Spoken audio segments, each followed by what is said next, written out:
Ladies and gentlemen, the distinguished author, Mr. Aldous Huxley. Brave New World is a fantastic parable about the dehumanization of human beings. In the negative utopia described in my story, man has been subordinated to his own inventions.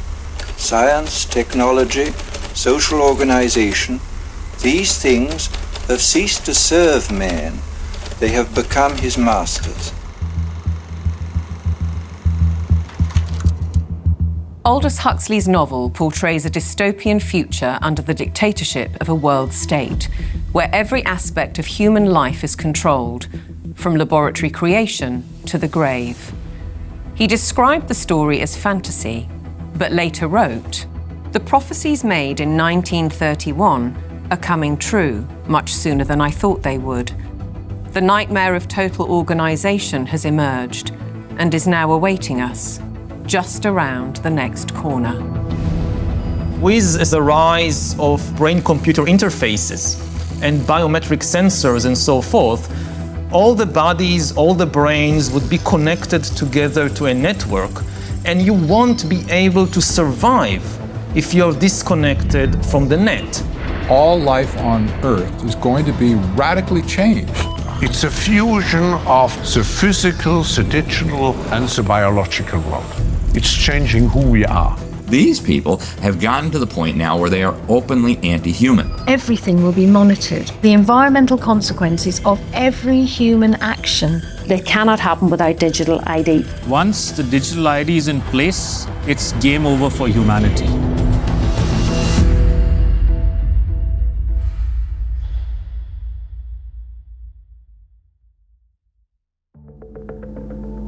The ideology of a world dictated through science is deep-rooted. Almost a century ago, a movement was established in the United States, preaching that the population should be governed by an elite of selected experts, scientists and academics, rather than democratically elected politicians. They called it technocracy. These engineers and scientists from Columbia University promoted what they thought was going to be the replacement for capitalism and free enterprise. It's not going to be price-based economic system. It's going to be based on resources and energy, control over energy. They thought that science was the answer for everything. They didn't have any spiritual bone at all. You know, they were very mechanistic in their thinking. The definition was clear.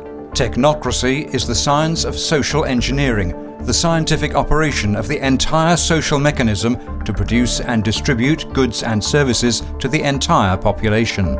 The movement was short-lived, but the principle never died.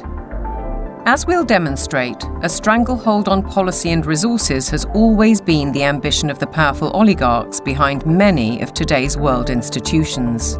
It seems to me that there's a very strong drift in the direction of globalization, of the ultimate centralization of control in the hands of unelected officials at supranational organizations. The lust to control other human beings is a story as old as time. They want all of the resources of the world in their pocket. They do not want you and me to have anything. It's in writing all over the World Economic Forum's website. By 2030, you will own nothing and be happy. That's an oxymoron. If you don't have anything in your name, you ain't going to be happy about it. The World Economic Forum may have called that infamous phrase a prediction, but it translates as a statement of intent on behalf of its global power brokers. The bigger picture is that an attempt is underway now to collapse liberal democracy and replace it with global technocracy. What I call an omni-war is now underway, which is to say that the transnational ruling class is literally, it's not a metaphor, is literally at war with the rest of humanity and has weaponized everything that it can. This is a coup. They can remove the power from the parliament and the legislative branch and consolidate it into a monetary system which has complete control. That control is now entirely achievable because the would-be controllers finally have the tools to execute it. Total surveillance, artificial intelligence, digital IDs, and central bank digital currencies.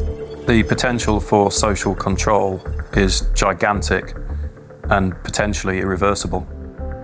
What our experts are describing is a world commanded by an exclusive group of bankers and industrialists, affecting every aspect of our lives. What we eat, what we can buy, where we travel, where we live, and all bypassing democratically elected governments. You could be forgiven for thinking this is a grand conspiracy theory, but please consider this. The term conspiracy theory has become one of the most successful propaganda terms of all time in closing down discussion and debate. It's a thought-terminating cliche, but nevertheless, it's surprisingly effective when you try to calmly present evidence in a factual and reasoned manner. In this film, we will present evidence that the global takeover is not only possible, it's actually happening, and has been decades in the making. They plan to commandeer land, reduce farming, and radically change the food we eat, transform the supply of electricity, and then dictate how we use it, and replace currency with a system of credits, under their control. It's a classic template. To win the war, take control of food, of energy, and of money. And here's the key. All three strategies are built on the premise of a climate crisis caused by carbon dioxide, a gas that is actually vital for life on the planet. So what if the whole carbon narrative was one gargantuan lie? A political maneuver to establish their brave new world. A big lie is a lie which is told on such a scale that ordinary people simply would not imagine it to be possible. People with empathy can't fathom that a group of people would organize and engineer this kind of mass atrocity to get where they want to go. It should come as no surprise that financial kingpins are calling the shots. And it's certainly no conspiracy theory when banking executives spell out their intentions.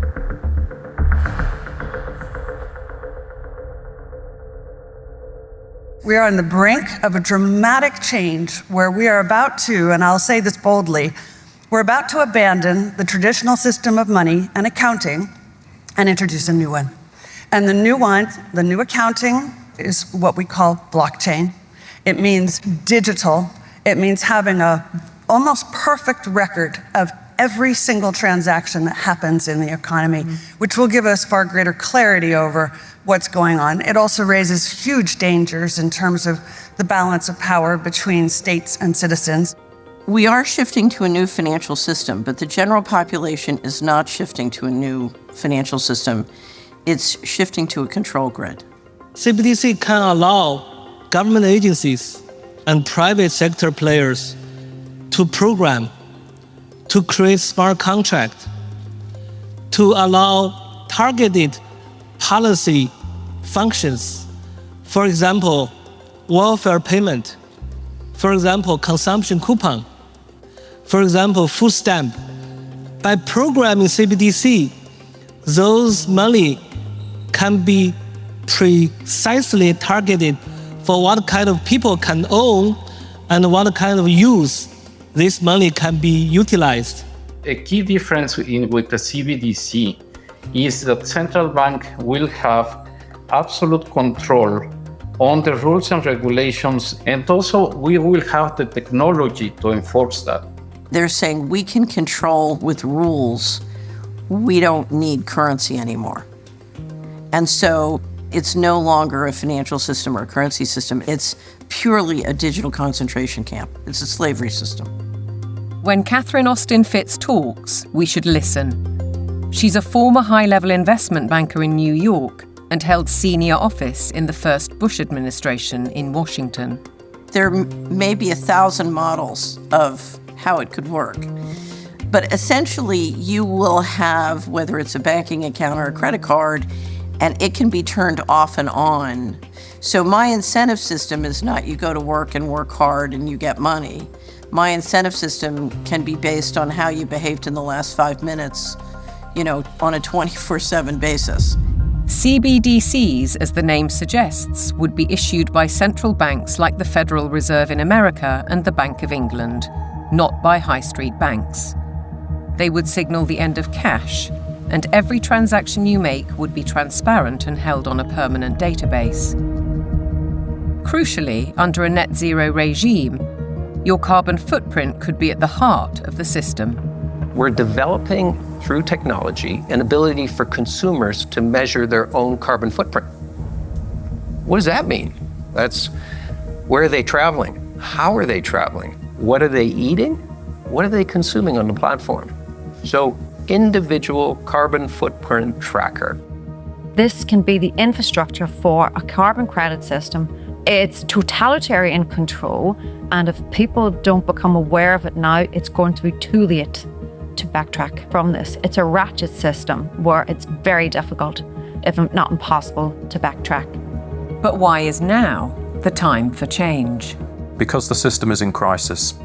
It entered crisis in 2019. Mark Carney, he talked quite openly about how the international monetary and financial system had entered profound crisis and was effectively on its last legs. If you study the history of how the central bankers designed technocracy, essentially when they created the Fed, they said, look, this can't last forever. We're going to need, at some point somebody's going to get hip to this game. We're going to need another system. And I will say this, because I used to be part of that, I was born and bred to be a central banker. They plan ahead hundreds of years in advance. Predictably, the money brokers seem to hold all the cards.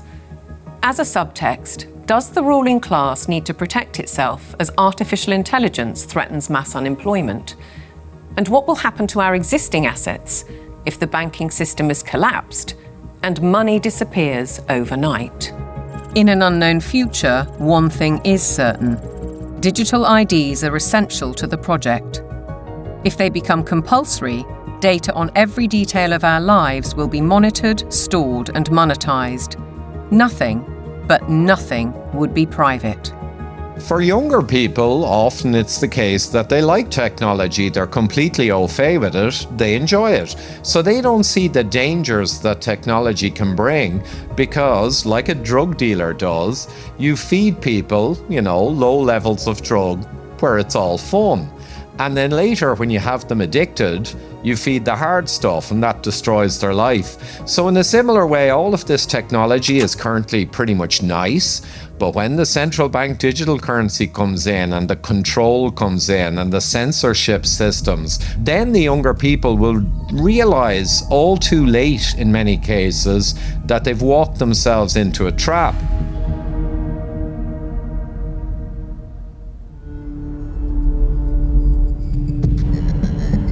One man who knows the dangers only too well is Aman Jabi, who was at the forefront of digital development in Silicon Valley, California, for 25 years. He left when he recognized the dark side of surveillance technology, choosing instead the peace and beauty of Montana. He's an expert in facial recognition. It's a technique that is used to uniquely identify the biometrics of any face. So, in a device like your smartphone, and most modern smartphones in the last 5 or 7 years, they have a 3D camera module in the front of the phone, which you cannot see. Within that module is a near-infrared projector, which projects tens of thousands of dots on your face. Those dots are then distorted based on the contours and the features of your face. And there's a near-infrared camera then takes a picture of that distortion, captures it, and then reverse engineers the exact profile of your face. In the longer term, facial recognition will be used to unlock your digital identity, which is going to be a tool of control for the agendas that are coming down the pipeline. Elements of that control are already with us. Alexa, good morning. Good morning. You are never alone in your home, and this is why. All your devices at home and all smart appliances, they are all connected on a wireless network. Many of these devices will have cameras, many will have microphones, and so they are monitoring everything all the time. Your smart appliances are communicating with the smart meter and sending it real-time usage data. If there's a Ring camera also in your home, a mesh network is formed and all your devices are being tracked within the home, its location, its usage, and all the data is going to Amazon servers. When you leave your home, all modern vehicles are connected to the internet, so your automobile is being tracked all the time. When you're going under a string of smart LED poles and smart LED lights on the highway and in the streets of your towns and cities, those form a wireless network and are tracking your vehicle. They are tracking all the devices on you, from smartphones to smartwatches when you're walking on the streets. So data is being collected 24/7 continuously on every human being whenever you are within these wireless networks. And it's obviously not good for health also because of all the electromagnetic radiation. In the long term, the plan is to pretty much lock up humanity in smart cities, which is kind of a superset of a 15-minute city. They've sold all the state and local governments and countries that smart cities are about sustainability and the good of the city. But in reality, the language from the UN and WEF and their white papers is all inverted. So, air monitoring is really about limiting mobility and no car ownership. Right? Surveillance, control via LED grid is why the smart lighting is there. Water management is about water rationing, noise pollution is about speed surveillance, traffic monitoring is about limiting mobility, and then, of course, energy conservation is all about rationing heat, electricity, and gasoline.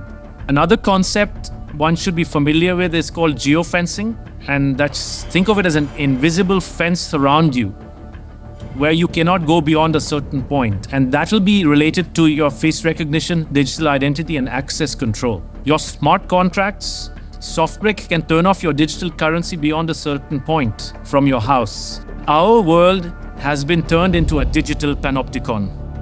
That means you can be monitored, analyzed, managed, and monetized. Surveillance capitalists are already making billions of dollars selling our information to big corporations, because this kind of detailed knowledge enables them to predict and influence our behavior. Worse, our children are being exploited. There are a lot of board games and other games that are already in the market and have been for over 2 years that have cameras inside and underneath these LED screens that are observing and scoring and emotionally calibrating the faces of all the children. So are all the iPads that they use in schools. They're all manipulating children's behavior by what they display on the screens. And child data is big business. There's a concept called social impact investing, which people should read up on. If your kids are in schools, they are already being traded on Wall Street in real time.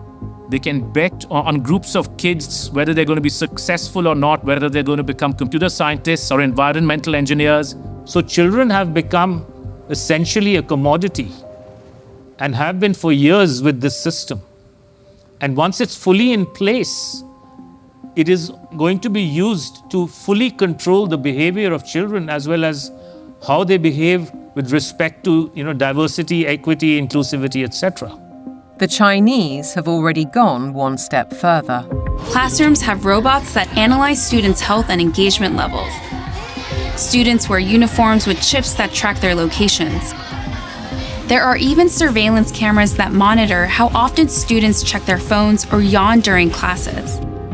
These sensors pick up electrical signals sent by neurons in the brain. The neural data is then sent in real time to the teacher's computer. We've been drawn into this digital spy network in the name of convenience, connectivity, safety, and especially entertainment. The 3D world of cyberspace creates virtual lives that are often more exciting than reality. Why is this technology being developed? It's all for the culmination of this digital prison from which there will be no escape after all the switches are turned on. The critical switch would be the introduction of those digital IDs and central bank financial control, a world of zero trust. Zero trust is based on a simple principle. Never trust, always verify. Zero Trust is a protocol that is implemented by cybersecurity companies. And what it really means is we don't trust you, and you have to prove who you are all the time, 24/7. So think of it as going from a world of implicit allow to default deny. In tomorrow's world, once Zero Trust is implemented in, say, retail, everything will be behind plexiglass doors with a 3D camera, and it'll only be unlocked through your digital identity and facial recognition if you have the available carbon credits in your digital currency. If you've reached the limit of your allowance, it could be access denied. This would apply to fuel, to travel, to meat and dairy products, to clothes and other consumer goods. Because everything in life could be valued by its carbon footprint. Even access to the internet could be denied. So the new world of Zero Trust is really a world of locks. It's like an inverted prison. You are supposedly free to roam about, but everything you want to access is behind lock and key.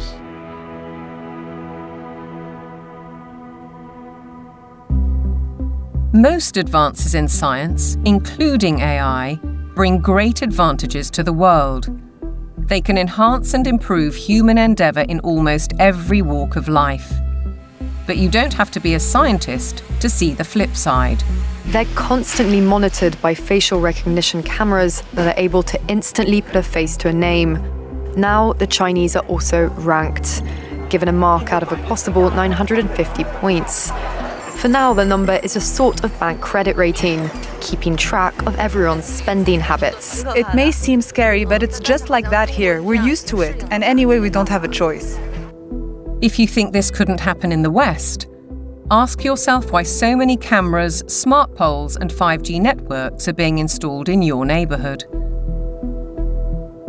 In London, the police are using facial recognition surveillance. Sainsbury's is already experimenting with AI. Thank you for waiting. The cabinet will now be opened. In UK railway stations, surveillance is being tested to collect travellers' data. And in Oxford, these barriers were installed by the council under its so-called 15-minute city plan. They were removed following protests. But look at what's replacing them in these quiet residential streets. As the tech companies are proud to tell us, the possibilities are endless. We've developed the camera into a sensor. The camera does not only capture video, it can now start to count, measure, and detect. With deep learning capability, the camera is able to generate accurate and trustworthy data and send notifications in order to take action, all directly from the camera. And since our cameras have open technology, well, we can work with different analytic partners from all over the world and together do just about anything we want. Note that they can do just about anything they want. Digital technologies mainly have an analytical power. Now we go into a predictive power. But then the next step could be to go into a prescriptive mode, which means you do not even have to have elections anymore, because we know what the result will be. Ultimately, we're facing manipulation by the system. A world where instead of us using technology, technology is using us. But who's really pulling the strings?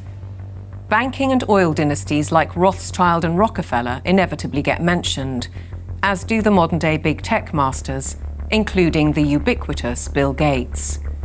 David Hughes takes a wider view. It's those who own the means of production, who are capable of magicking money out of thin air, who control the media, and all of the other means of production, which have now been weaponized against the rest of the global population. Catherine Austin Fitz, the banking insider, adds a sinister thought. If you know their name, they're not at the top. Either way, it's a story of power, money, and manipulation by a small group of people who share common interests. and a belief that the world needs top-down control for maximum efficiency. As we'll see, it could result in the destruction of the farming industry in favour of laboratory foods, and a shortage of electricity because of the race to net zero. Net zero means the impoverishment of ordinary people. It means fundamental changes to their lifestyles, and the politicians are not being honest with the people about it. Surprisingly, the blueprint for transformation is woven into the United Nations Agenda 2030, ostensibly a vision for a better world. Excellencies, ladies and gentlemen, I say again that taken together, the 2030 Agenda for Sustainable Development and the Paris Climate Agreement provide humanity with a master plan for a sustainable way of life on this planet. New York City, late September 2024, the setting for the United Nations Summit of the Future, a gathering of member nations to reinforce and accelerate Agenda 2030 and its 17 Sustainable Development Goals, or SDGs. The plan has a broad spectrum and is full of worthy ambition. But behind those deliberately bright and colourful boxes lies a darker theme, a shifting of influence and potentially power towards unelected world bodies. The strategy goes back well into the last century, and pressure is growing, because the goals are far behind targets set at the grand relaunching in 2015. 17 inspiring Sustainable Development Goals, the SDGs. Our aim is clear, our mission is possible, and our destination is in our sights. To end poverty and hunger, address inequality, protect our planet, and build a life of dignity for all. It appears to be a noble and ambitious programme for a perfect world. And who could argue with those aspirations? But critics insist the goals are not what they seem. Alex Newman is a journalist and broadcaster who's been investigating the issue for 15 years. He has his own way of interpreting the rhetoric. You have to learn to speak what I call UNEs. You have to know what the terms mean if you want to truly understand what is being discussed. When they talk about peacekeeping forces or the peacekeeping role of the United Nations, they're actually talking about the war-making capabilities of the United Nations. So you have this Orwellian doublespeak. When they talk about transparency, more often than not, they're talking about eliminating your privacy. Human rights is another very, very good example. They make very clear in this document that your rights can be restricted under the guise of public order or morality or whatever the case may be. And so they're saying, here's your rights, but by the way, they're not really rights. We can revoke them at any time. The UN is filled with contradictions like this. Like, for example, when they talk about gender equality, right? A normal person in the Western world thinks gender equality means a woman has a right to earn money, to own property, to have all the rights and privileges that a man would have. When you look at the individuals who lead this movement within the UN, you're talking about radical feminists. You're talking about people who are very interested in dissolving the nuclear family. As you dig into these goals, it's very clear we're dealing with something far more nefarious. Once you look past the marketing slogans, the kind of warm and fuzzy, we're going to end hunger, which again is just window dressing, you realize that this is actually a blank check for totalitarian global control. Author and campaigner, the late Rosa Koire, called out the plan more than a decade ago. It is the biggest public relations scam in the history of the world. But it's far more than that. It's a blueprint. It is the action plan to inventory and control all land, all water, all minerals, all plants, all animals, all construction, all information, all energy, all means of production, and all human beings in the world. What can be measured can be managed and ultimately monetized. In fact, a study at Yale University has calculated that the natural assets of the world are worth $5 quadrillion. Is this the basis of the new world monetary system? And is it the deep underlying reason for the United Nations project to rewild 50% of the Earth by 2050. They talk a lot about biodiversity. They want you to think of like, oh, we're going to preserve the toucans and the parrots and the lizards.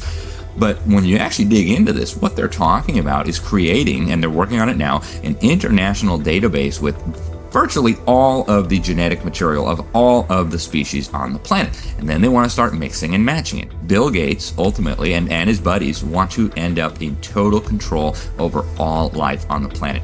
Is it a coincidence, then, that Bill Gates has become the largest private landowner in America while planning to build smart cities in which to corral the general population? What is indisputable is that the oligarchs of global business are embedded in United Nations policy. They don't care about the planet. They care about getting in. Finance goes to where it gets the greatest return. There's a move into the green finance. It's all about profit. It's not about the planet. This is not conjecture. Under the guise of climate change and net zero, vast fortunes are already being amassed. Take carbon exchange markets. Companies emitting excess carbon dioxide can buy credits from businesses that are carbon negative. But increasingly, many are paying a high price to offset their emissions against land schemes.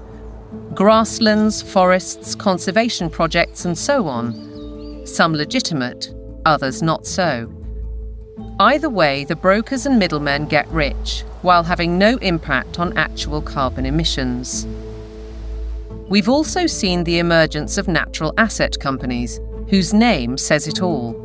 They identify the asset and then issue shares in that asset out of thin air, essentially. And they can sell it to financial institutions, asset managers, sovereign wealth funds. And then they go public and have an IPO, and that funding is, they say, meant to preserve the natural asset. But elsewhere, they say that their main purpose, like so much else, is to generate profit for shareholders. It has nothing to do with preserving the environment. That is literally just the talking point they think will stick and sell. We're all in it together. We got to save the planet. So let's allow the bankers to create a new racket that makes the natural world collateral. So if everything in nature is to be traded on financial markets, setting a value on the land we walk on and the air we breathe, why do we, the public, have no say?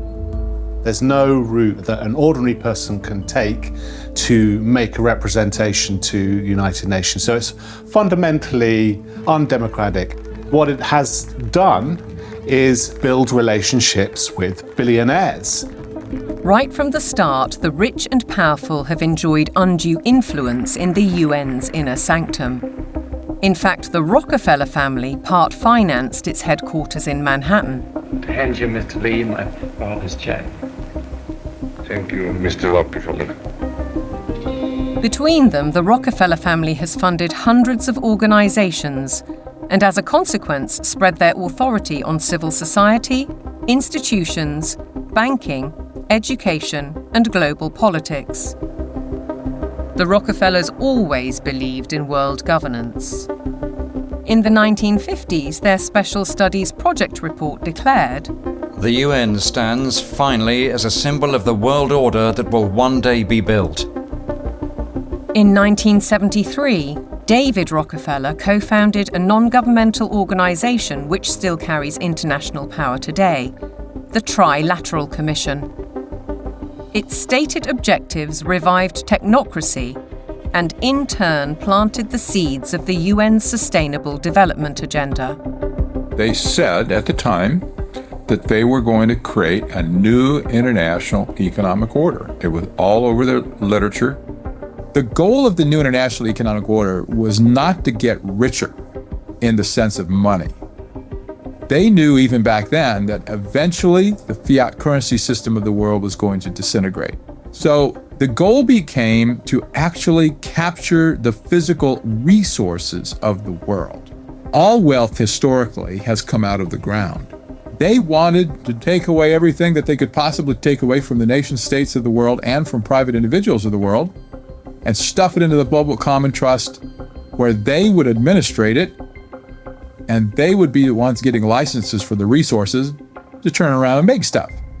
The financial kingpins have long seen themselves as masters of the universe, manipulating global affairs through institutions like the International Monetary Fund and the World Bank. Is Agenda 2030 the defining act for complete control? And how significant was the global response to COVID-19? As the world builds back from COVID-19, we have a once-in-a-lifetime opportunity to make investments that will strengthen the economy and improve public health, and fight climate change for generations to come. One might ask why the UN needs a multi-billionaire finance and media player as a special envoy, or why Mark Carney, the former governor of the Bank of England, who called for a new global monetary system, is the UN's special envoy for climate action and finance. And then there's Larry Fink, the boss of BlackRock, the world's largest asset management company. He's a board member of the World Economic Forum, and as we'll see, has driven the UN's goals through investment strategies for the past 20 years. All three are principles of the Glasgow Financial Alliance for Net Zero, a partnership with the UN. With the green economy worth trillions to corporations and investors alike, it's hard not to see a conflict of interests.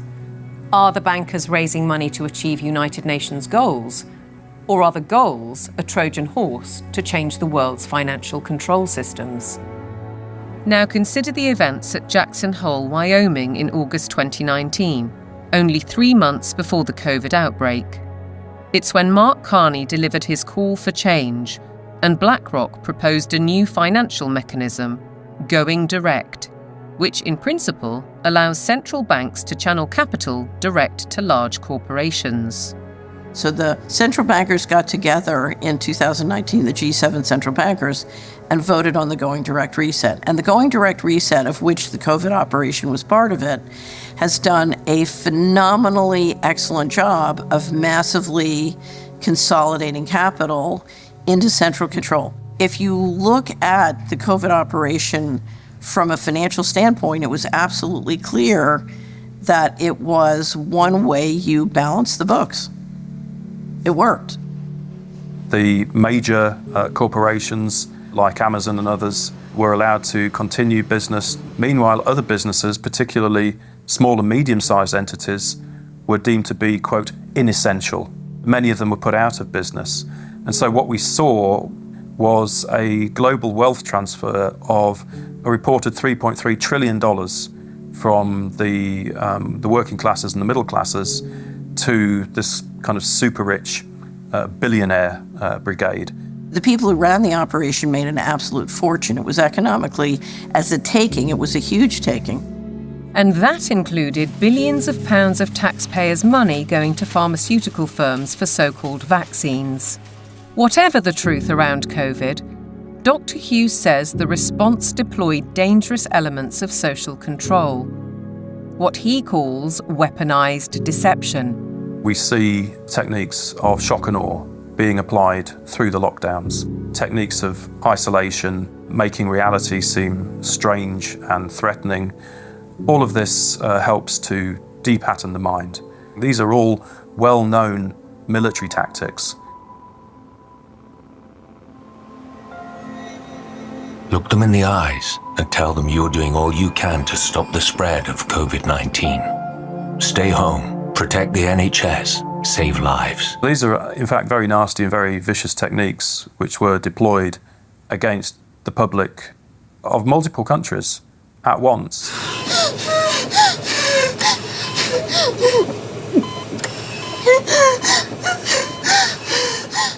These are forms of serious psychological abuse. I think once the public starts to understand that, there's going to be a very severe pushback against everything that's happened. The general population cannot fathom the psychopathy of the vision that they're facing. So they can't fathom that a group of people would organize and engineer this kind of mass atrocity to get where they want to go. Be aware then of the World Health Organization, the UN's most powerful agency. Since COVID, the WHO has sought to increase that power to unprecedented levels through amendments to its pandemic treaty and the international health regulations. A key driver is its One Health initiative. One Health is a concept that was created to enable the WHO, with these documents, to take over jurisdiction of everything in the world by saying that climate change, animals, plants, water systems, ecosystems are all central to health. That places the Director General in a key position to influence world events, another potential conflict of interests given the WHO's financial backing, particularly from the pharmaceutical sector.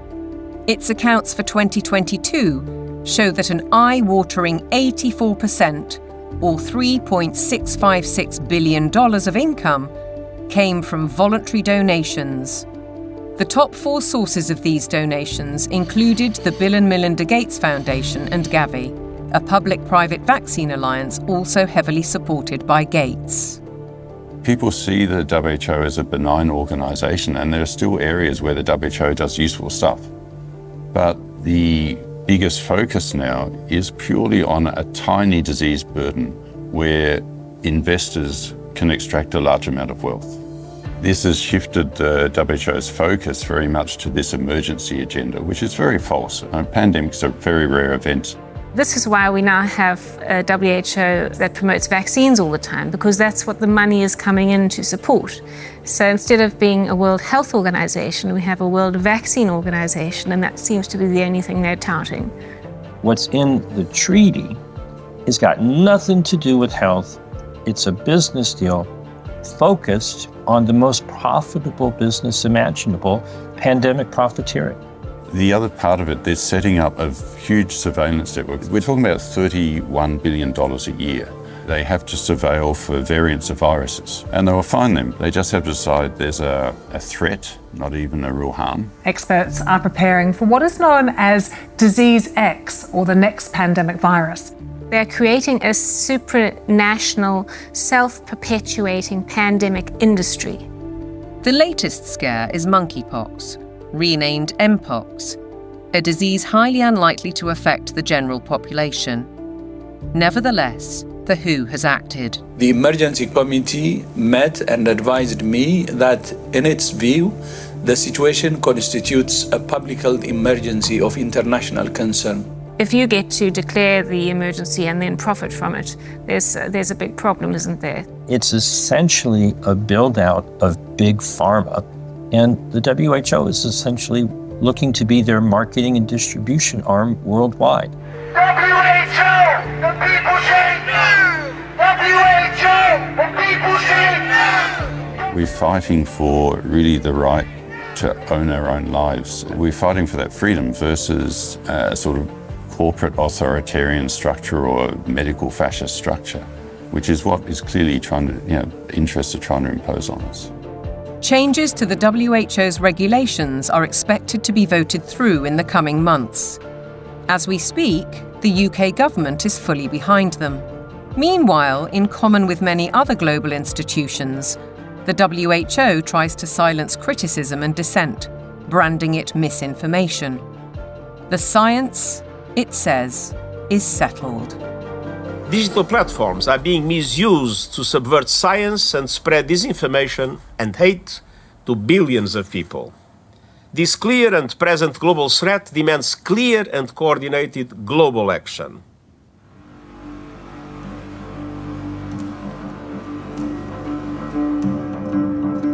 I have a little rule of thumb for diagnosing a centralization scam. If we can detect 1, a propagandized global crisis, 2, admitting only global solutions, and 3, with dissenting voices viciously silenced, then we know with absolute certainty that we are dealing with a scam. Control, dictate, eliminate debate, the hallmarks of a totalitarian regime. And nowhere is the cold ambition of corporate dominance more evident than with the World Economic Forum.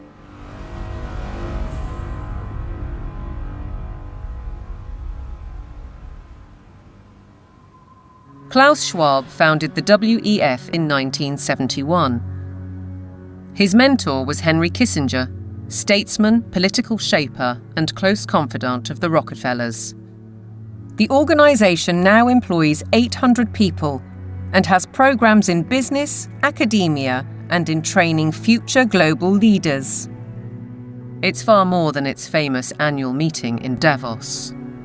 Over the last 50 years, the World Economic Forum has blossomed into an enormously influential organization with all of the major corporations as stakeholders or trustees and all funding the World Economic Forum to ultimately fund the UN World Government Plans and Agenda 2030. Klaus Schwab is the public face of stakeholder capitalism, a planned system of central ownership and control that has little to do with democratic process and is uncomfortably close to communism. It's a partnership between global corporations, governments, and what Schwab refers to as civil society, NGOs, and so-called think tanks. The agenda is driven by finance, which gives the unelected and unaccountable oligarchs huge influence, if not control, over policy. The UK's Prime Minister, himself a one-time member of the Trilateral Commission, has already declared his interest. You have to choose now between Davos or Westminster. Davos. Why? Because Westminster is too constrained. And, you know, it's closed and we're not having meaning. Once you get out of Westminster, whether it's Davos or anywhere else, you actually engage with people that you can see working with in the future. Westminster is just a tribal shouting place. Starmer seems to forget that he is elected by the people, to serve the people through Parliament. That's his democratic duty. And while he refuses to listen to our farmers, he entertains the globalists in Downing Street and publicly doubles down on his philosophy. I'm determined to deliver growth, create wealth, and put more money in people's pockets. This can only be achieved by working in partnership with leading businesses like BlackRock to capitalise on the UK's position as a world-leading hub for investment. To underline the influence of non-elected, unaccountable policy drivers, consider this document from 2004. It was commissioned by the UN and produced by financial institutions, including the World Bank. It cited research by the WEF. The result was the emergence of environmental, social, and governance metrics, ESGs. The ESG is an attempt to turn financial power into governance without going through the democratic process, without the normal process of making law. ESGs allow major asset management companies such as BlackRock to impose ideologies on businesses and consumers across the world through their investment strategies. BlackRock's billionaire chairman and CEO, Larry Fink, also a board member of the WEF, remember, is clear. You have to force behaviors. If you don't force behaviors, whether it's gender or race or just any way you want to say the composition of your team, you're going to be impacted. Now we get ethics, green ethics, racial ethics, gender ethics, driving corporate decisions about who may have money, what they may use their money for, and how they're going to behave in society and what they're going to do with it. This is a new form of political power that isn't accountable, isn't transparent, and it isn't democratic. We, the public, are being manipulated. Our lifestyles, our culture, and our future, be it through forced woke ideologies, intrusive technologies, so-called pandemics, censorship, or information which is too often propaganda. Your compliance is vital to the agenda. To impose global solutions, the leadership needs you to believe in global problems. Climate change is here, it is terrifying, and it is just the beginning. The era of global warming has ended, the era of global boiling has arrived. This stuff is so fantastically stupid. It's hard to believe that they're doing it. There is no climate emergency. That is a total scam. If they came out and said, hey, we want to destroy your economy, we want to destroy the middle class of your country, and then ultimately we want to make you a slave to a one world government, it just wouldn't be as appealing as saying we're trying to save the planet for future generations.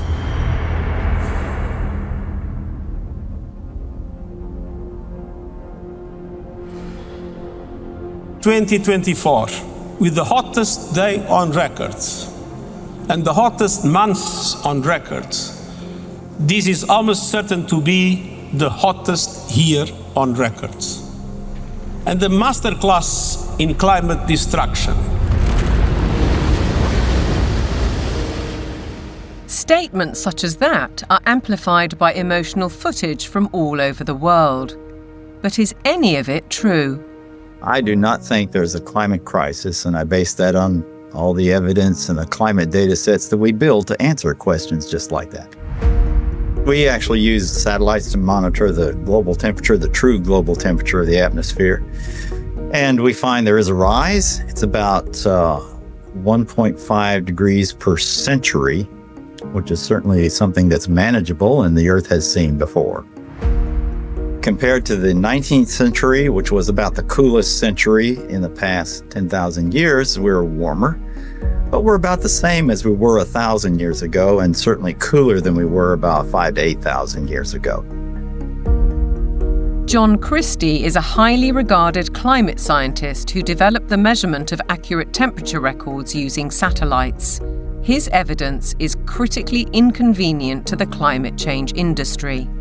I'm not popular in most of the climate community, that's for sure, because much of the climate community depends on climate model results. Tens and hundreds of millions of dollars have gone into that industry of climate modeling, and I show, well, you folks have failed.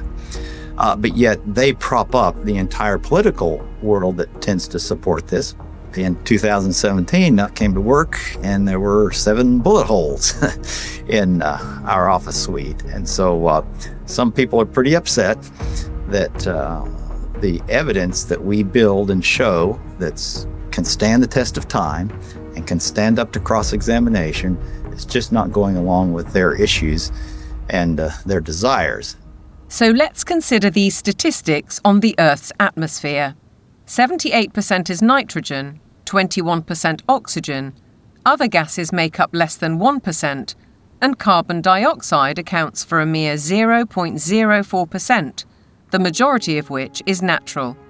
Can man-made CO2 really be a problem? Roy Spencer and I are going on the assumption that all the warming that you see is due to carbon dioxide emissions. And so we find that that's a pretty modest warming. But see, that's a big assumption. Mother Nature is able to warm up the planet without extra CO2. And so we are just saying the worst case scenario is this warming of about 1.5 degrees. And that's certainly not a catastrophe at all. On the contrary, carbon dioxide is vital for the world's survival. The greater the concentration, the better plants grow. In fact, according to NASA figures, the world has become 14% greener in the last 40 years. During the last cool period before industrialization, let's say 200 years ago or so, it was below 300 parts per million. And during the ice ages, it was even lower. And that's a dangerous level because plants struggle to survive when the CO2 is at a low level. And so the biosphere becomes less diverse and less available to support the animal life. So low CO2 is not good for the planet as a whole. Where is the logic then behind the UK's decision to spend £22 billion on facilities to capture carbon? The greatest controversy of all revolves around readings from ice cores. CO2 levels can be measured in bubbles of air trapped in ice thousands of years ago. By aligning this to temperatures, scientists have argued that carbon dioxide is the cause of global warming. However, closer inspection leads to the opposite conclusion. Once the temperature starts to rise, you will see the carbon dioxide rise about 500 to 1,000 years after. So the CO2 actually lags the temperature changes.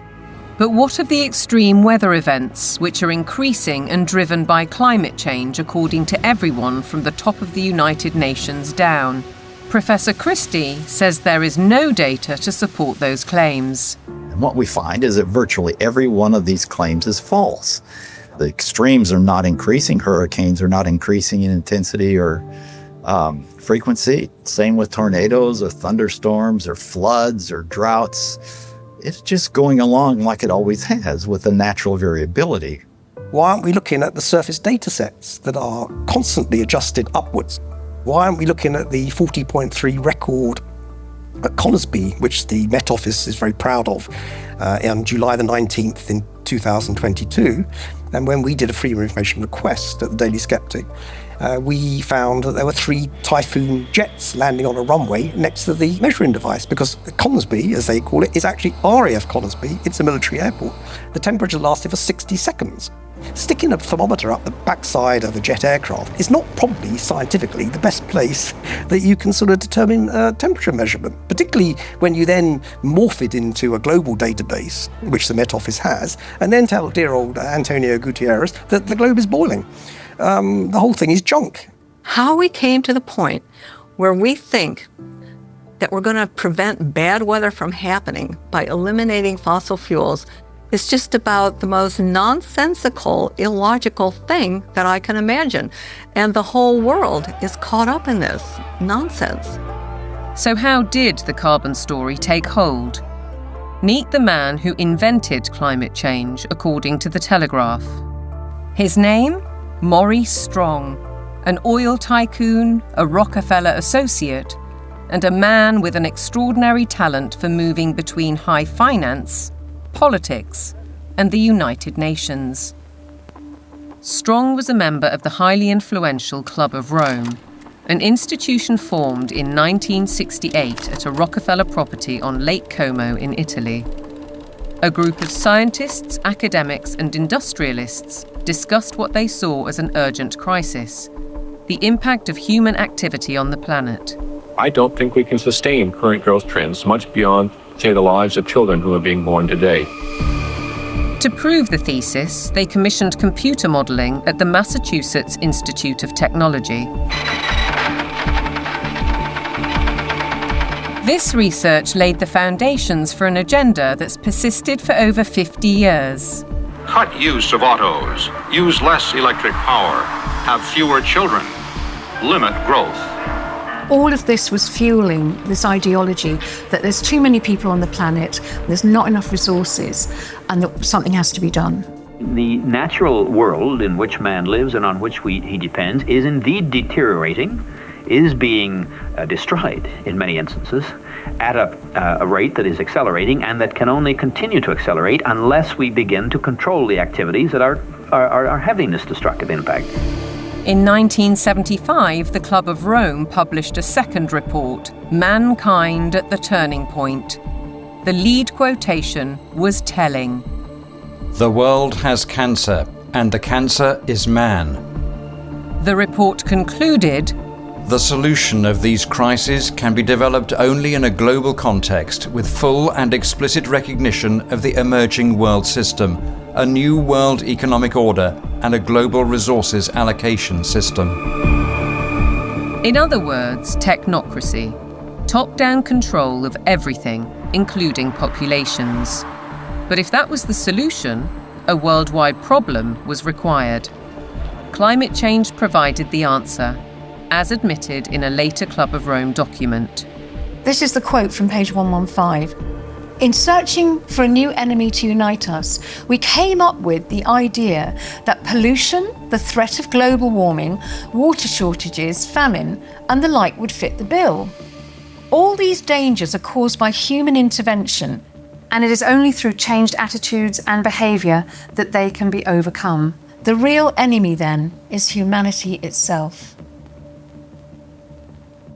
It really does look as though they are inventing climate change there. They just made it up out of thin air, literally. That nobody really looks at that book and say, well, there you go. This has nothing to do with science whatsoever. They just made it up. Interestingly, in 1988, Maurice Strong had been instrumental in establishing the IPCC, the mainly political entity which endorsed a thesis by a small group of scientists that industrial carbon dioxide was driving climate change, and the IPCC has been locked into that theory ever since. Maurice Strong's masterstroke came in 1992, when as Secretary-General of the UN's Earth Summit in Brazil, he saw 179 nations commit to a World Action Plan, Agenda 21. We have been the most successful species ever. We are now a species out of control. Nobody would question the need for a cleaner environment and the protection of nature, and Strong's legacy lives on through the Kyoto Protocol, the Paris Accord, the current Agenda 2030, and the worldwide push for carbon net zero. But there are questions on his motives and his connections. He was behind the first financial carbon market and a founding director of the World Economic Forum. Surely a conflict of interests, with his involvement in the IPCC. A skeptic might ask why nearly all research grants in almost 40 years have gone on developing IPCC carbon dioxide theories, while anyone who raises questions is ridiculed, cancelled, or has their career stalled. Funding for someone who wants to determine the natural variability of the climate system as an explanation for what has happened is just not there. I mean, the government is very clear that they want a catastrophic story. There is no single science paper that proves conclusively that humans control all or most of the global climate. If there was, you wouldn't hear the last of it. Instead, we get this call to authority to the IPCC, the United Nations Panel on Climate Change. Many more scientists and academics are speaking out against the IPCC. Almost 2,000 have signed a declaration stating that there is no climate emergency, including Nobel Prize winner Professor John Clauser, who wrote, "The popular narrative about climate change reflects a dangerous corruption of science that threatens the world's economy and the well-being of billions of people." We need to have a full and honest debate about the science, and it needs to be discussed in Parliament, it needs to be discussed in the media, it needs to be generally discussed, and we need to sort of bring the drains up, if you like, on all of the science to see what is there really a threat. That debate is highly unlikely, because the juggernaut of net zero careers on, with trillions at stake. What is certain is that the repercussions will affect the food we eat, ravage our countryside, and have a disastrous impact on our energy supply.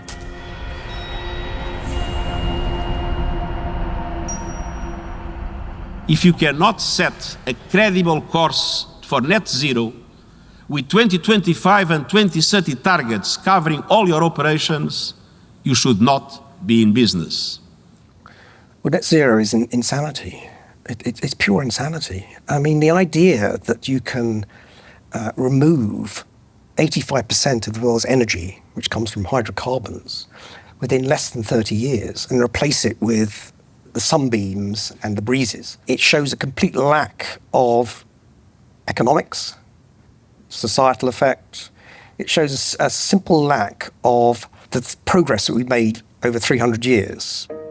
Nevertheless, net zero is enshrined in UK law, with the government passing the Climate Change Act in 2008. A 100% reduction in emissions by 2050 from 1990 levels was included later in a strategy document. But experts argue that the policy is fatally flawed. Europe's mad dash towards net zero is effectively economic suicide.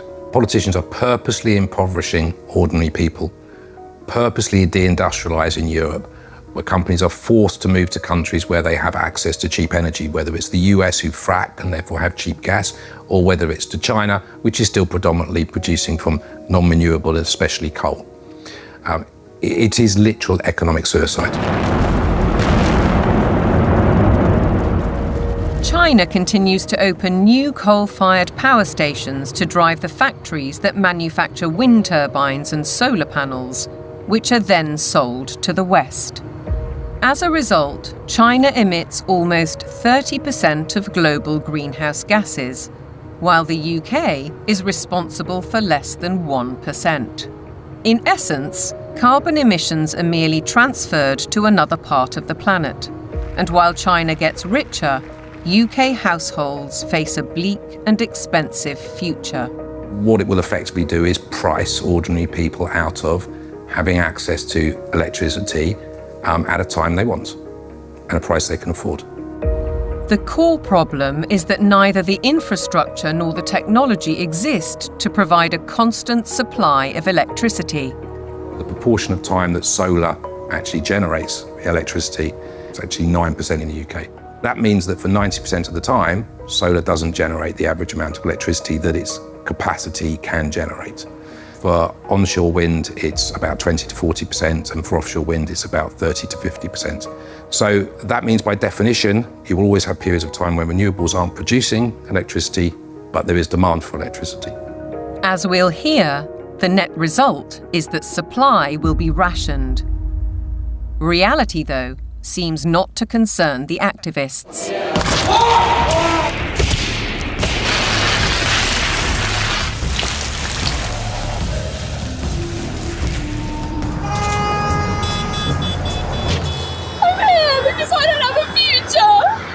I look at some of these hysterical youngsters and some of the hysterical oldsters as well, screaming about the climate is collapsing and all that sort of thing. And you think you haven't got a clue what would happen if you removed hydrocarbons. You haven't got a clue. You'd be back in service, like probably your ancestors were.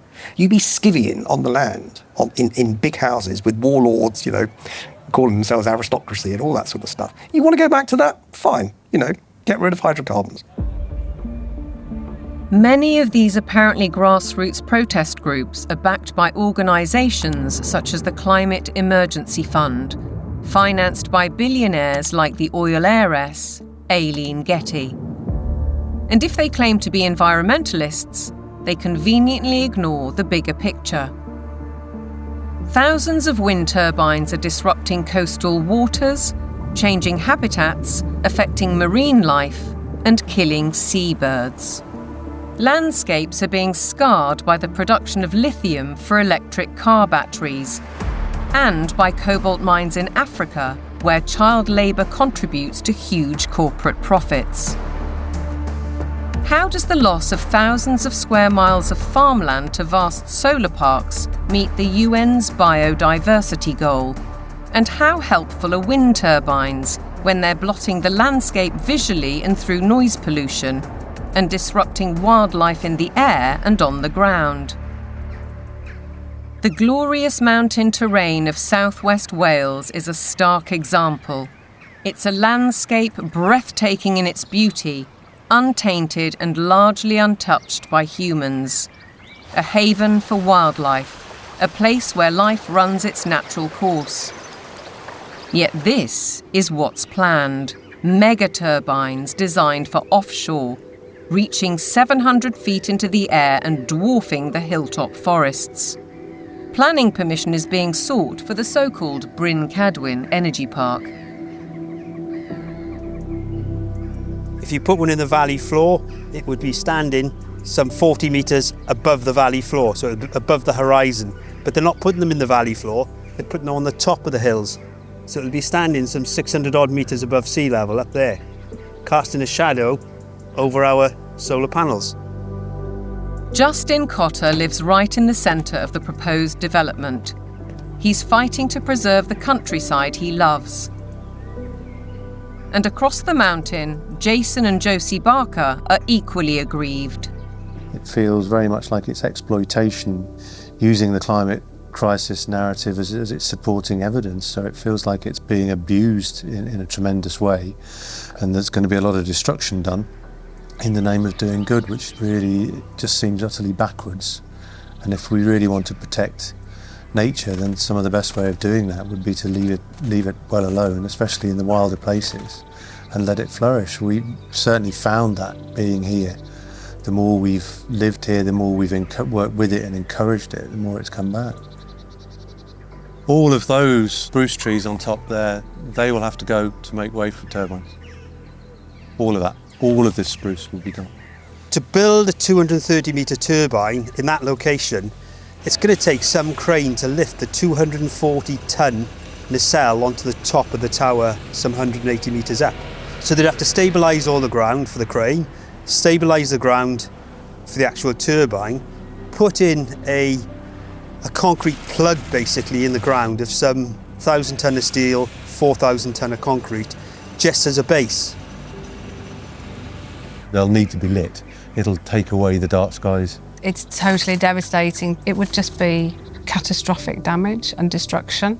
The roadways up through these valleys, they're Welsh valleys, they're all twists and turns. They're going to have to straighten out the valleys. Where you've got steep hills, they're going to have to level out those hills. There's a 200-metre drop into the actual valley itself. So they're going to have to create gradients that machinery carrying 400-tonne loads can actually traverse and get up. The locals argue that there are much better ways of creating clean energy, such as solar panels on industrial sites. Areas of natural beauty should be respected. This is about preserving and protecting this sacred land. We need to speak up and protect the environment. It's just tremendous amount of damage in the name of saving the planet. It does make you ask the question of what is it we're actually saving if we're paving it over. It doesn't make any sense at all in my head.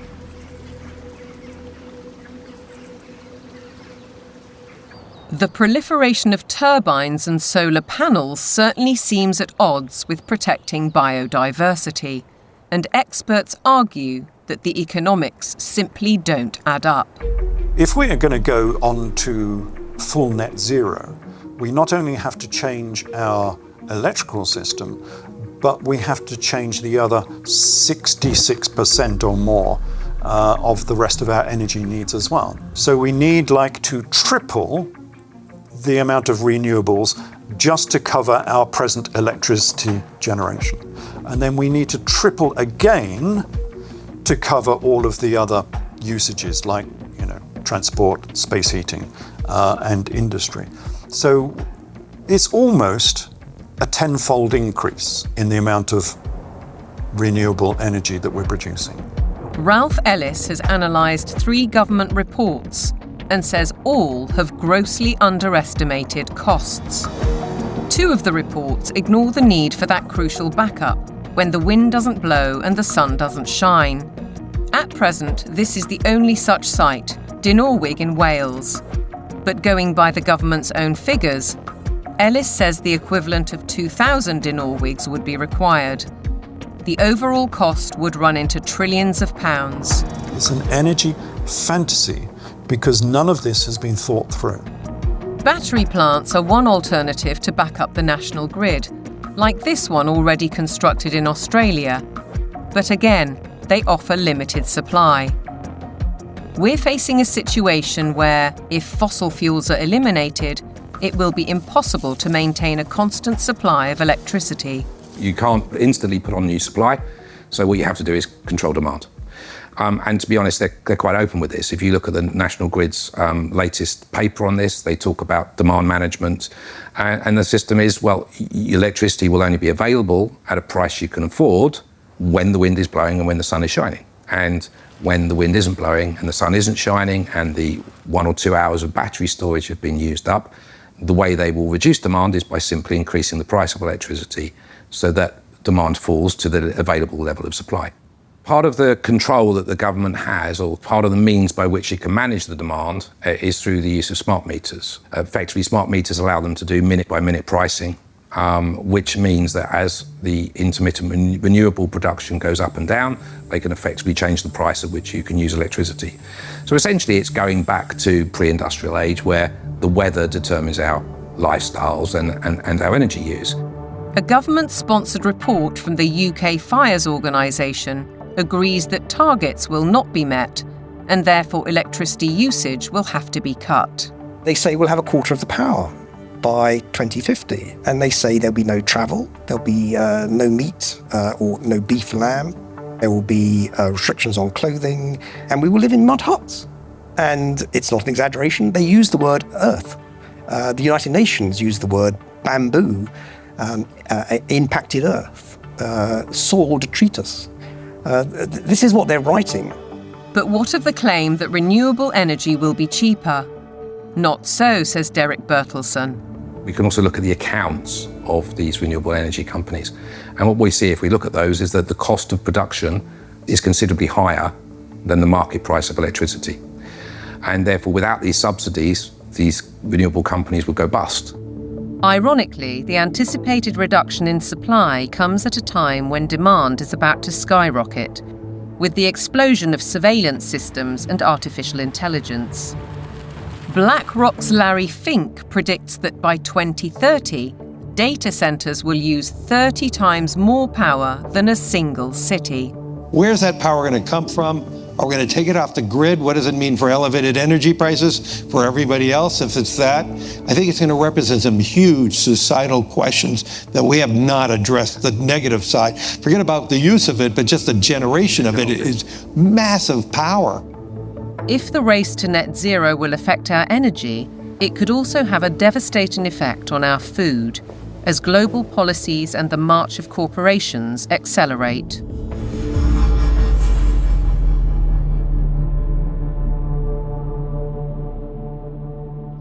Farming has been at the heart of our lives for generations, but to the climate change advocates, suddenly it's a threat. A lot of people have no clue that agriculture contributes about 33% of all the emissions of the world. You just can't continue to both warm the planet while also expecting to feed it. Doesn't work. One thing John Kerry didn't mention was that farming and agriculture contributes 100% of the food that we need to eat. So that's a little kind of an important detail that he ought to have mentioned. And I think what we're dealing with here is actually a global war on agriculture. I believe they are demolishing our food infrastructure, partly to cause a crisis, right? And I guarantee you, mark my words, we're going to be in a food crisis and they're going to say it's climate change. I wouldn't say it's about saving the planet, no. I would say it's about land grab and about profiteering and corporatization of our food sector. It's basically the pharmaceutical industry taking over the food supply. If I can switch everybody from real food to pharma food, then 100% of the agriculture industry can go through my publicly traded stocks, and I have complete control. So the idea is we get rid of farmers, we kill any naturally grown food, and we engineer food in manufacturing plants and laboratories. But I assure you that those guys are not eating this. Bill Gates is one of the familiar corporate faces, and he's investing heavily in the food revolution under the guise of avoiding climate disaster. Cows alone account for about 6% of global emissions. So we need to change cows. And while he talks up the perceived problem, Gates is pouring money into the supposed solution: artificial meat and genetically modified crops. Crucially, anything that is invented or altered can be patented. The core of his agenda is he wants to do in agriculture and pharmaceuticals, by the way, what he did in the computer world. True power, massive, incalculable wealth comes from owning intellectual property and then monopolizing it. They want to make it so that every single organism that is used for food is ultimately under their control, either through the 3D printing or through this genetic manipulation. So we're moving now very rapidly toward this totally centralized food system where a tiny handful of corporate interests in bed with totalitarian government will dominate the food supply so that there is only a giant public-private partnership with total control of all food, all energy, and I believe water will be next. While the global machinations continue, thousands of farmers fear for their livelihoods. And the new UK government's first budget has multiplied those fears. By reducing relief on inheritance tax, they're penalising those who would want to pass their farms to sons or daughters. The National Farmers Union described it as a disastrous budget for family farms that would snatch away the next generation's ability to carry on producing British food and see farmers forced to sell land to pay the tax. For Kelly Seaton, concern goes well beyond her family farm in Cheshire. It makes me feel incredibly sad that the dairy and meat industry is so vilified. You will never find anything as nutritionally complete as milk and meat. The food that is going to replace milk, meat, and all of the other products that we produce in this country is going to be very nutritionally lacking. They will starve us from nutrients, and then the pharmaceutical companies will probably pick up the slack on that, all of which create a profiteering circle. No Farmers, No Food was set up to campaign against untenable net zero and climate change policies. Farmers, says Kelly, are being dealt a deeply unfair hand. When cows are blamed for climate change, it does make you question everything. And I think this is where a lot of farmers are waking up to the fact that there's a lot of lies being told to us. The problem with the current carbon system is that a lot of big corporations are offsetting their carbon. So most dairy producers now especially, but other farmers as well, are having to record their carbon footprint on systems that aren't fit for purpose. They are woo-woo figures pulled from the sky, quite frankly, and then the big corporations are using that data to offset their carbon so that they can look better, again, at the same time as beating us with a stick and saying that we're the ones killing the planet with these girls. The methane emitted by cows' digestive system is part of the argument against them, but Kelly says that's just hot air. The grass that they eat would produce the same amount of methane whether they ate it or not. OK, they do speed that up, but the other thing they give us is this, muck, which we put on the fields to fertilise the fields and reduces our reliance on buying in fertiliser. 200 miles to the south, Ed Rhodes farms 188 acres of Devon countryside. He's not part of the No Farmers, No Food movement, but agrees that the whole narrative on cows and climate change is wrong. As farmers, we recycle carbon all the time. That's what we do. You could almost define farmers as carbon recyclers. We're an organic beef, sheep and vegetable farm. We run a fairly traditional system of rotational farming. We'll have a field which would be growing a brassica crop for 1 year, a non-brassica crop for another year, such as broad beans or sweet corn, and then we have a break for that field, so it goes into a predominantly grass and clover mix. That allows the soil to recover from the work that we've done with it while we've had the vegetables growing. It also allows things like the clover to put nitrogen back into the soil. So the livestock are absolutely essential for grazing that grassland. We also mow it so that the hay, the silage that we take from those fields are fed to the cattle in the winter.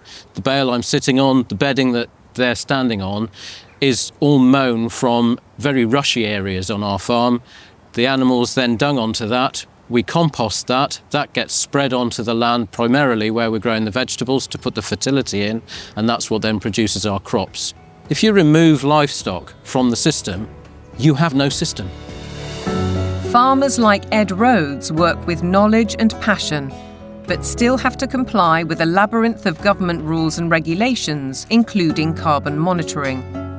And now land itself is under threat.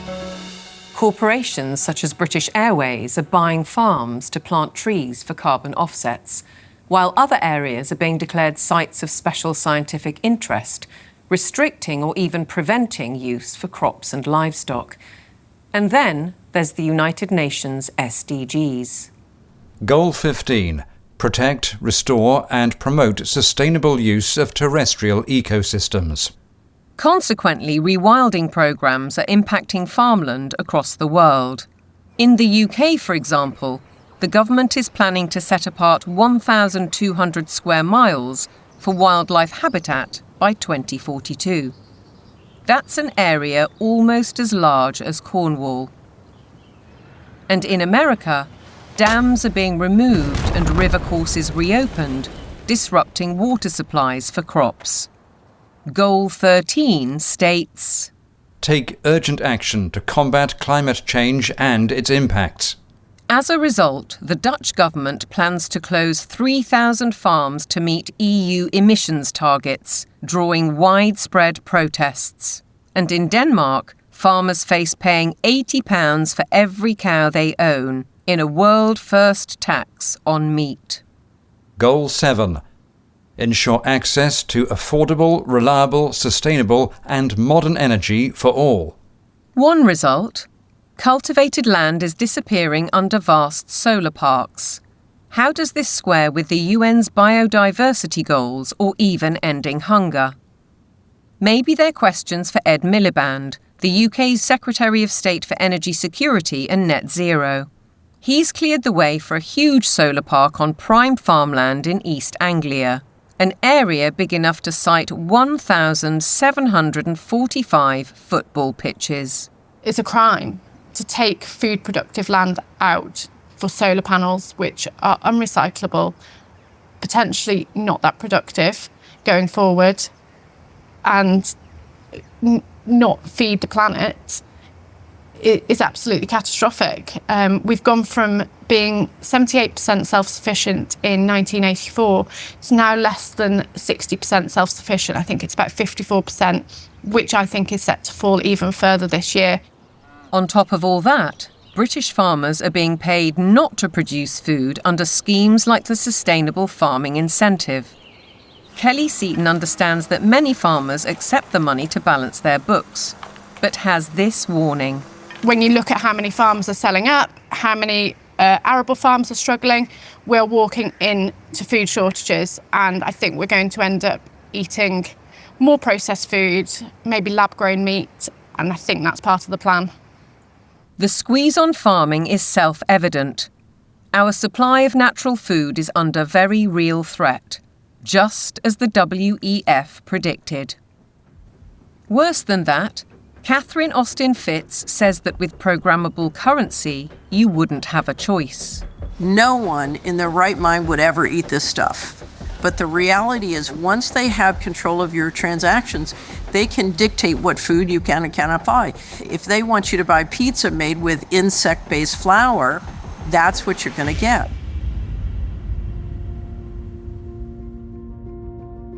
There's an energy crisis. Even though there is an abundance of energy, there's a food crisis, even though there's plenty of food to feed the world. There's a water crisis, even though 70% of the Earth's surface is covered with it. There's an air crisis where CO2 is declared the enemy of mankind, even though it's necessary for life to exist on Earth. There's a resource crisis, even though there are abundant resources to support everyone. What's with us here, you know? Who created all these crises? They did it. Just as clear as the nose on my face. It's all been a sham. All the essential things of life, they've been declared to be scarce, because things that are scarce you can control. The architects of such globalist trajectories, all the Kissingers, Rockefellers, Schwabs, Carneys, Strongs, Carstens, are held out as great intellects. But they are nothing of the sort. We know, both in theory and in practice, that centralization causes nothing but misery, because it destroys the mechanisms of error correction, leading to doubling down on flawed policies. And yet the creed of global dominance continues apace. Through the WHO's so-called Pandemic Agreement, its One Health Initiative, and ultimately the United Nations Agenda 2030. From medical diktats to gender and racial politics to climate change, the indoctrination runs deep.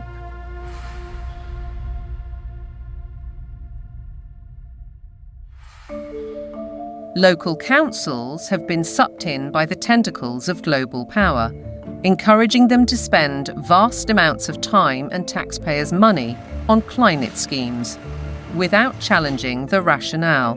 Local councils have taken these actions because they are part of or lobbied by a network of green organisations throughout the United Kingdom, for example, UK 100, there's also C40 Cities, and there's the Global Covenant of Mayors. And these organisations require local authorities to sign pledges that say they're going to ban cars from streets, we're going to make people vegetarian, and we're going to restrict certain forms of trade faster than is required by national government. They've been able to do this because democratic engagement at the local level is so weak. The voters' decisions are completely outweighed by the influence of the green blob, essentially. One organisation, Climate Emergency UK, has introduced scorecards, a league table to compare the progress of councils. It brings both pressure and opportunity. Environmentalism creates the idea that a local councillor is a planet saver. And of course, there are organisations that, like the UK 100, that are going to flatter people in that position. They're going to indulge those people and say how important they are, whereas most of the rest of the public are going to probably see them and say, what the hell are you doing? Ben Pyle emphasises that such organisations are not grassroots initiatives. Civil society has been bought and it's been organised around the interests of its billionaire philanthropists. Newspapers and television also consistently push the same story. We've been hearing about the threat of climate change for decades, but now we can't ignore it. Here, the climate crisis is very real, and it is getting worse. What mainstream media does in following this narrative is that they exclude vast areas of climate science. They exclude all the sceptical scientists. By the BBC, which has done it for 20 years, saying that you cannot have any other view apart from the settled narrative, is doing an enormous disservice to science. Journalists and broadcasters are schooled in the carbon doctrine by organisations such as the Carbon Literacy Project, which claims to have trained 1,000 BBC employees. Meanwhile, Sky joined forces with the psychologists of the Behavioural Insights team to produce this initiative: How the Power of Television Can Nudge Viewers to Decarbonise Their Lifestyles. The recommendations included: give green content more screen time, more salience in plots and scenes. Use kids' content to encourage positive environmental behaviours amongst children and their parents. How then can we possibly expect impartiality in reporting? Rather, we're served with propaganda, statements that nobody seems willing or able to question. It is unequivocal that human activities are responsible for climate change. I can take current media and almost any climate story I can write, I think, a very effective counter. It's like shooting fish in a barrel. This is endemic to a media that is ill-informed and has an agenda. The agenda is to promote alarm and induce governments to decarbonize. There's an organization called Covering Climate Now, which is a nonprofit membership organization. Their mission is to promote the narrative. They will not allow anything to be broadcast or written that is counter to the narrative.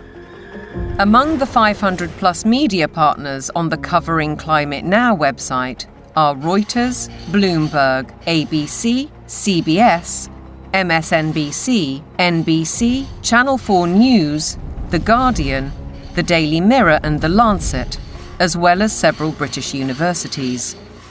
Funders of Covering Climate Now have included the Rockefeller Family Fund, the Rockefeller Family and Associates, and the One Earth Fund. It's true that the mainstream media only report one side of the story and that most of them are in the pocket of the powerful people who are trying to implement these changes. I don't question that at all. But it's also true that people are listening to them less and less and reading them less and less. We see independent media people with much larger audiences than mainstream papers. And I think that phenomenon will gather pace now. That rise in independent voices has seen institutions like the UN, the WEF, big tech companies and broadcasters like the BBC wage war on what they call mis, dis and malinformation. They don't appreciate views they can't control. The fight for truth is on. A partisan media, obsessed local councils, and then there are the universities, which should be the first and last bastions of objective research and open debate. But here too is a story of outside pressure.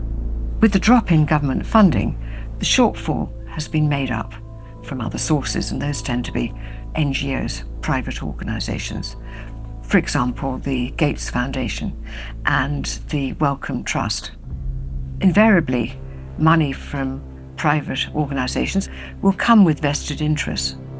These vested interests, according to Professor Moss, drive university teaching towards business goals and ideologies at the expense of critical thinking and levels of academic achievement. One new initiative is the European Network on Climate and Health Education, led by Glasgow University. Medical students have been trained to accept that climate science is an established fact. Increasingly, climate change is harming people's health. You could say it's the largest health emergency of our time, and I do need to be ready to help tackle this challenge. Can the outcomes really be free of prejudice when the backers include the WHO and major pharmaceutical companies? This new collaboration will help train the next generation of medics with the skills they need to treat the health impacts of climate change and deliver more sustainable healthcare. That's why health leaders from across the public and private sectors are coming together to support this transformative new network. Academics, right from the beginning now, are socialised to orientate their research towards the money. So this, I think, is quite damaging when it comes to fearlessly pursuing the truth wherever it may lead. That doesn't really happen anymore in academia. It's more about pursuing the money wherever that might lead. It makes me feel distraught. It makes me feel that the whole purpose of university learning has been subverted. The influence and ambition of big business, the mission creep of so-called woke thinking, the cancel culture, the suppression and smearing of those who dare to question. Shockingly, the conditioning starts in the youngest of minds.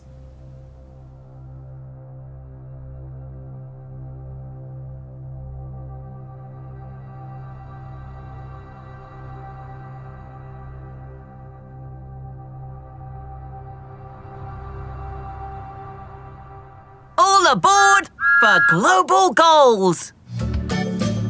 This year, Thomas and his friends have teamed up with the United Nations. The world of young children is supposed to be one of innocence and joy, but it's been permeated by the global ideologies of the United Nations. If you go to goal number 4, it deals exclusively with education. And when you think education, recognize they're talking about indoctrination. The Sustainable Development Goals. Under the surface of it all is this effort to bring all the children of the world into this one world globalist system. And what's so remarkable about this to me is that it's not even hidden anymore.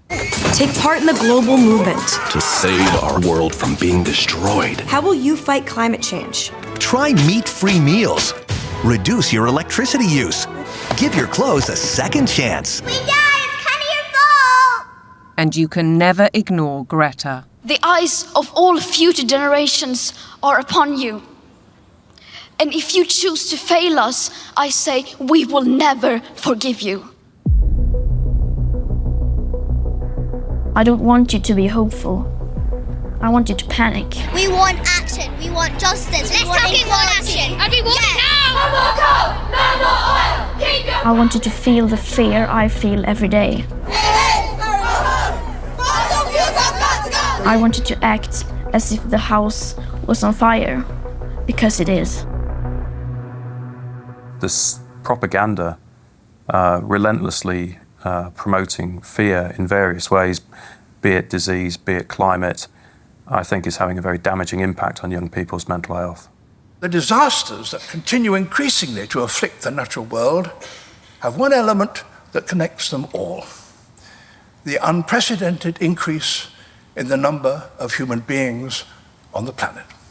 We're asking children to believe they are a scourge on the planet. I have a problem with children believing they shouldn't be here from the off.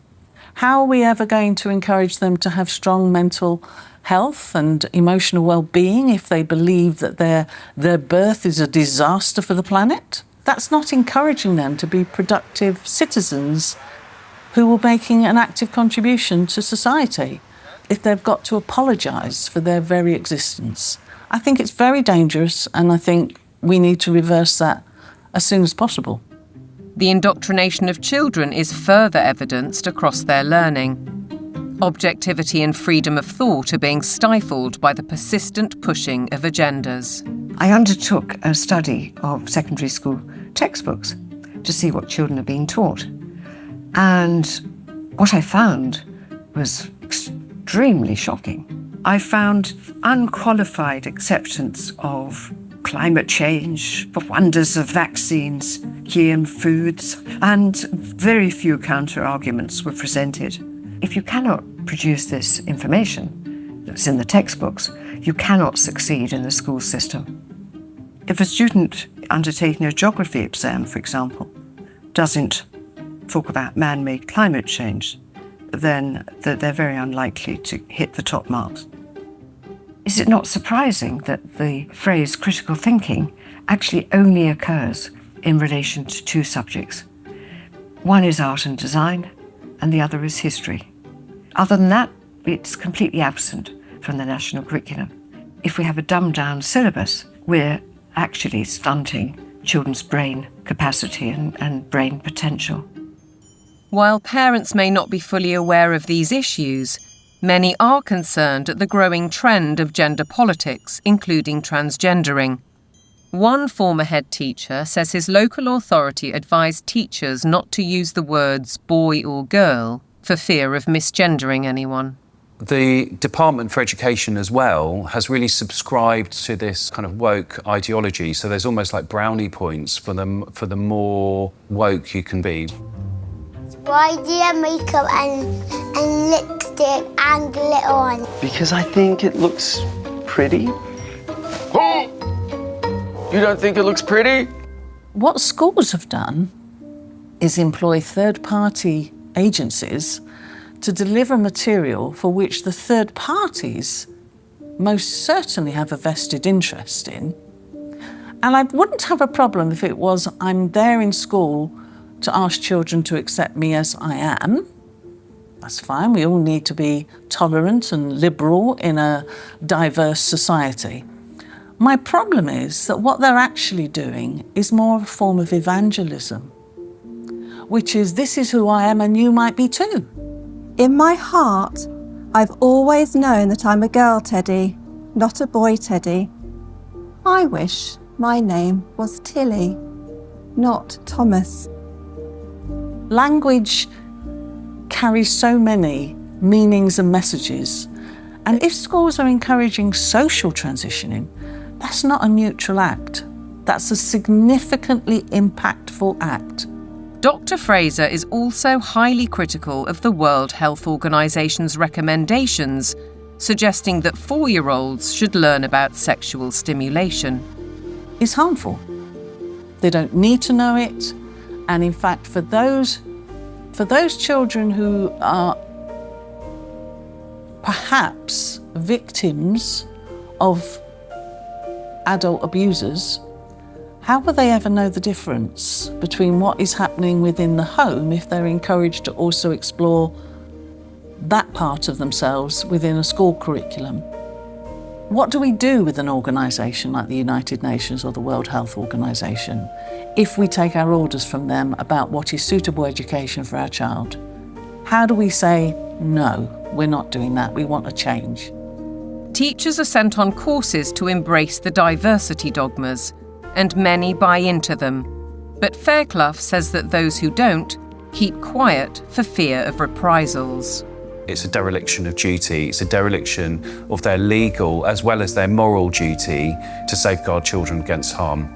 I can certainly say I feel very let down by the teaching profession because I am not hearing people speaking out on behalf of the children. A one-world dictatorial education, a dumbing down in the classroom, fluidity of gender, the impact of technology. Are our children being groomed for a life in the digital prison? Today, nobody has any idea what to teach young people that will still be relevant in 20 years. As computers become better and better in more and more fields, there is a distinct possibility that computers will outperform us in most tasks and will make humans redundant. And then the big political and economic question of the 21st century will be, what do we need humans for? Or at least, what do we need so many humans for? Do you have an answer in the book? At present, the best guess we have is keep them happy with drugs and computer games. But this doesn't sound like a very appealing future. A chilling forecast, and one which echoes Brave New World, in which the oligarchs did indeed provide drugs and entertainment so that people learned to love their enslavement. Yet there are even darker clouds on the horizon, the spectre of transhumanism. In a sense, it is that final piece of the puzzle. If you want to gain total control over everyone and everything, then you actually ultimately need to be able to implant technologies inside human bodies. And that's exactly what's taking place. Artificial intelligence, the metaverse, near space technologies, and I could go on and on. Synthetic biology. Our life in 10 years from now will be completely different, very much affected, and who masters those technologies in some way will be the master of the world. These modern technocrats seem wedded to science and technology at the expense of our human spirit and ingenuity. They aspire to a data-driven world which is robotic and predictable in every sense, with no room for creativity or individual choice. But if the goal is, and always was, population reduction, maybe they're right on track. We feel too afraid to have kids because we feel that we're heading towards civilization breakdown. People under the age of 35 are more likely to report climate change as a reason not to have children. I've decided not to have kids to do my part for climate change. If I don't think the future is worth anything, then I'm not going to have children. If I think it is worth something, I will have children.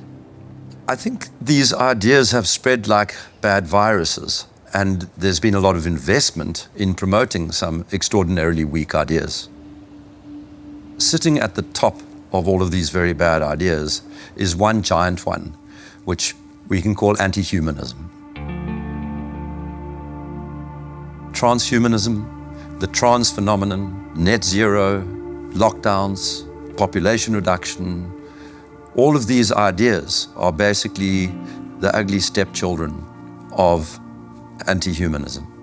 They are, as I read it, essentially two competing ideas in the world at the moment. One is that humans are the best feature of the observable universe, the only creatures capable of creative thought and generativity and of creating explanations for how reality works, that humans ought to be revered and ought to be cherished, that we should plan for their flourishing, that we should be planning for the flourishing of as many people as possible, that human agency ought to be respected, that civil liberties ought to be respected, and that the imposition of top-down, one-size-fits-all policies on humanity is completely incompatible with that kind of worldview.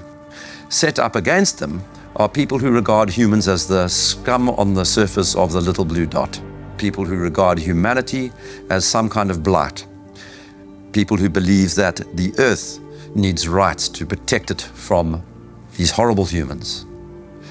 And I think it is a deeply sad reflection of the state of our societies that so many people live in the latter camp, but I'm definitely not one of them.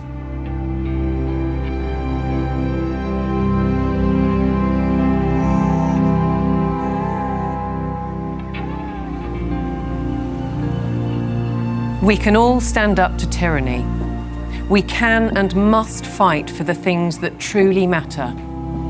The people we love, the fairness we'd like to see, and the personal freedoms we'd like to experience.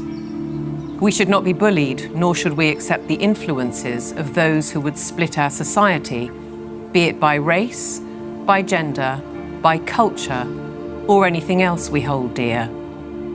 And perhaps we should start by limiting our reliance on technology and remembering how creative we can be.